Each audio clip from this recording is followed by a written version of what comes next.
रामनगरी अयोध्या में 22 जुलाई से शुरू होने जा रहे सावन झूला मेला को लेकर गोकुल भवन मंदिर के महंत परशुराम दास व तीर्थ पुरोहित समाज के अध्यक्ष दुर्गेश पांडे और तीर्थ पुरोहित धर्मार्थ सेवा ट्रस्ट के अध्यक्ष महाराज राजेश पांडे के द्वारा सावन मेला को लेकर महत्व बताया।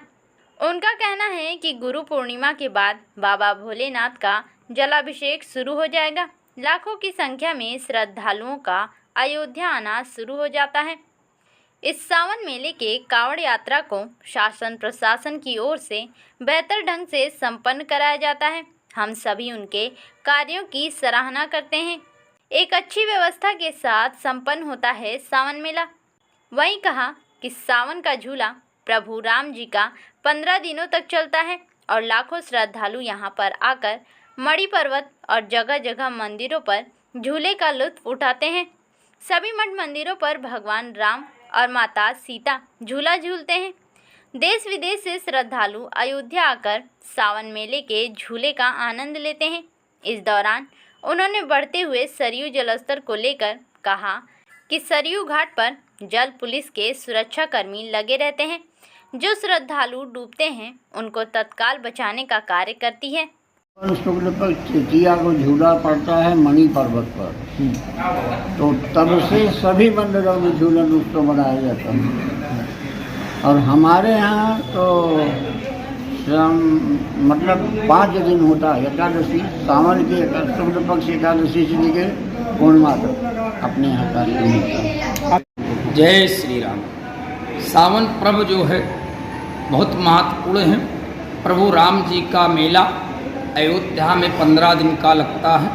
लाखों श्रद्धालु अयोध्या आकर के प्रभु राम का दर्शन और बड़े बड़े मठे मंदिर में और मणि के पर्वत पर भगवान श्री राम जी का झूला लगता। झूला का पर्व है सावन मास में। सभी मंदिरों में भगवान राम और सीता 15 दिन तक झूला झूलते हैं। झूला का मर्यादा आनंद लेने के लिए देश विदेश से श्रद्धालु अयोध्या आकर के रामलला का दर्शन करते हैं। सरयू स्नान करके पूरी अयोध्या का दर्शन करके राम जी का आनंद लेते हैं। सरयू का स्तर जल स्तर बन गया है जो है लाखों श्रद्धालुओं पर भी दर्शन कर रहे हैं। व्यवस्था भी अच्छा है प्रशासन का, क्योंकि प्रशासन ने सरयू जल स्तर पर जो प्रशासन लगाया पुलिस व्यवस्था जल स्तर पर जल व्यवस्था का वो अच्छा चल रहा है।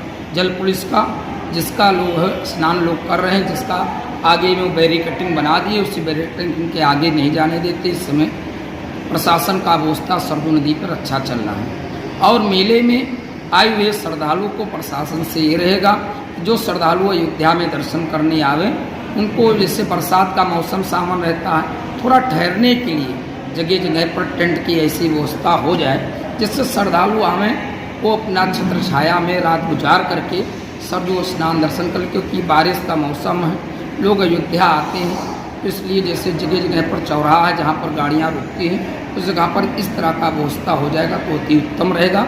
श्रद्धालु को आने में सुविधा रहेगी। जय श्री राम। तीर्थ पुरोहित समाज के अध्यक्ष दुर्गेश कुमार पांडे। आने वाले 22 तारीख से जो है गुरु पूर्णिमा के बाद ही तुरंत जो है बोल बम का नारा है, बाबा एक सहारा है। भगवान भोलेनाथ का जलाभिषेक शुरू हो जाएगा। बोल बम कांवरिया का जो है प्रारंभ श्रद्धालुओं के अयोध्या में प्रारंभ हो जाएगा। इसमें पूर्ण रूप से शासन प्रशासन पूर्ण रूप से व्यवस्था करती है। शासन प्रशासन को मैं सराहना करता हूं कि जिस प्रकार से कांवड़ यात्रा संपन्न कराने का कार्य करता है। इसमें तीर्थ पुरोहित भी अपनी घाटों की सर सफाई रख करके करते हैं, क्योंकि जिस प्रकार से वो कांवड़ कंधे पे लेकर के चलते हैं वहाँ तकत और चौकियाँ रहती हैं। शुद्ध प्रकार से स्नान के बाद वह कांवरिया झल भरते हैं और पुनः उसको जमीन और पृथ्वी से सटनी नहीं देते हैं। अयोध्या में नागेश्वरनाथ मंदिर दर्शन और जलाभिषेक करने के बाद यहाँ से समीप 60 किलोमीटर बस्ती जिला है, जहाँ बाबा भदेश्वरनाथ जी का मुख्य स्थान है।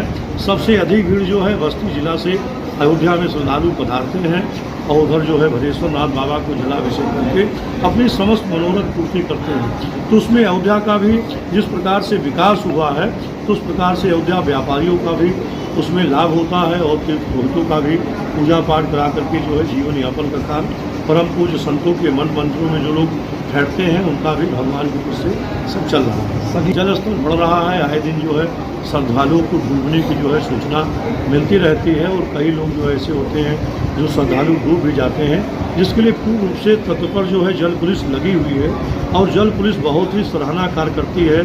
एक एक लोग से लेकर के 4-4 लोग डूबते हुए एक साथ वह जल पुलिस के सुरक्षाकर्मी जो बचाते हैं, तो जल पुलिस सुरक्षाकर्मी पूरी बेतरकी से लगे हुए हैं, पूरी सुरक्षा करते हैं जनता का। लेकिन जिस प्रकार से उसमें बांध जो बनाया गया है, बैरिकेडिंग जो प्लास्टिकों की बनाई गई है, उसमें पूर्ण रूप से प्रशासन सुरक्षित रखे और जो है श्रद्धालुओं को बैरिकेडिंग अंदर जो ना करके जाते हैं उन्हीं का जो है खतरा सर पर मंडराता है, वही लोग डूबते हैं। तो ऐसा शासन प्रशासन भी पूर्ण रूप से उसकी व्यवस्था कर रखी है और घाट के जो तीर्थ पुरोहित पंडित समाज के लोग बैठे रहते हैं, वो भी श्रद्धालुओं को बार बार चेतावनी देते हैं कि बैरिकेडिंग के आगे न जाए, उसके आगे गहरा पानी है और डूबने की संभावना है।